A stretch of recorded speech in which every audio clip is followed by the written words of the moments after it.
महात्मा बुद्ध और चक्षुपाल की प्रेरणादायक कहानी शुरू करने से पहले चैनल को सब्सक्राइब करें और वीडियो को लाइक कर कमेंट सेक्शन में नमो बुद्धाय लिखें। बढ़ते हैं कहानी की तरफ। एक बार महात्मा गौतम बुद्ध जेतवन विहार में थे।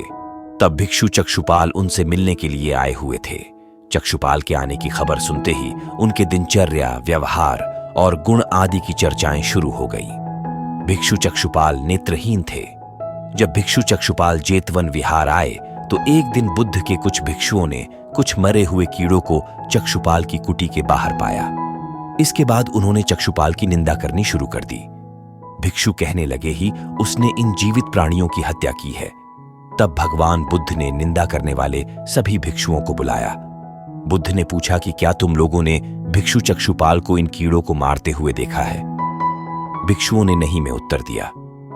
तब भगवान बुद्ध ने उनसे कहा कि जैसे तुमने चक्षुपाल को कीड़ों को मारते हुए नहीं देखा, ठीक वैसे ही चक्षुपाल ने भी कभी उन कीड़ों को मरते हुए नहीं देखा। चक्षुपाल ने उन कीड़ों को जानबूझकर नहीं मारा है, इसलिए ऐसे में उनकी निंदा या भर्त्सना करना बिल्कुल उचित नहीं है। तब भिक्षुओं ने बुद्ध से पूछा कि भिक्षु चक्षुपाल अंधे कैसे हुए?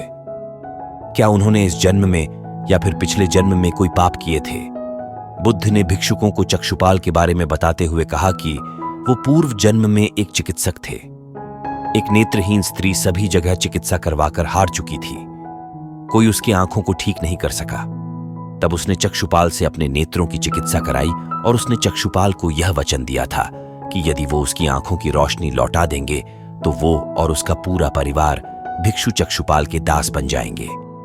चक्षुपाल की चिकित्सा से उस स्त्री की आंखें बिल्कुल ठीक हो गई, लेकिन अंत में उसने दासी बनने के भय से अपने द्वारा किए वादे को मानने से इनकार कर दिया।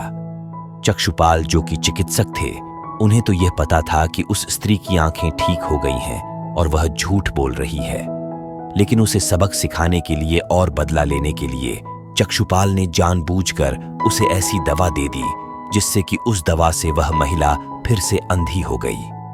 उस महिला को अपने किए पर पश्चाताप भी हुआ। वह बहुत रोई पीटी, लेकिन फिर भी चक्षुपाल को उस पर जरा भी दया नहीं आई और इसी पाप के फलस्वरूप अगले जन्म यानी इस जन्म में चक्षुपाल को अंधा बनना पड़ा। दोस्तों, जब कोई व्यक्ति कर्म करता है तो वह अपने तरीके से पाप और पुण्य तय करता है। वह कभी भी अपने कर्म करने की नीयत या मंशा पर विचार नहीं करता, जबकि कर्मों के हिसाब किताब में यह सबसे अधिक मायने रखता है। मंशा कर्म के मूल्यांकन में किस प्रकार भागीदारी निभाती है, सब कुछ किस प्रकार काम करता है। कर्मों के सिद्धांत के अनुसार जब कर्म बुरे हों तो आपको उस कर्म का परिणाम अगले जन्म में चुकाना पड़ता है। पाप और पुण्य की अवधारणा भी इसलिए बनाई गई है ताकि लोग अपने कर्मों की प्रकृति और उद्देश्य पर विचार करें, लेकिन कई बार लोग समझ न होने के कारण बुरे कर्म को भी अपने नजरिए से सही ठहराने की कोशिश करते हैं। इस कोशिश में वह यह भूल जाते हैं जब भी कोई व्यक्ति बुरा कर्म करता है तो उस कर्म को आंकने का सबसे बड़ा पैमाना उसकी नीयत होती है। कर्म देखने से पहले उसकी मंशा देखी जाती है।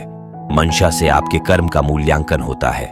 जैसे कि एक वैद्य पर रोगी की मृत्यु का पाप नहीं लगता अगर रोगी की जान उसे बचाने की कोशिश में चली गई हो, लेकिन अगर किसी ने मनोरंजन के लिए एक कुत्ते को पत्थर भी मार दिया तो वह शायद बुरे कर्मों में गिना जाएगा। तो दोस्तों, कैसी लगी ये कहानी आपको कमेंट सेक्शन में जरूर बताना, और अच्छी लगी हो तो इस चैनल को सब्सक्राइब करके नोटिफिकेशन बेल को जरूर प्रेस कर देना। तो मिलते हैं अगली कहानी में, तब तक के लिए अपना ख्याल रखें।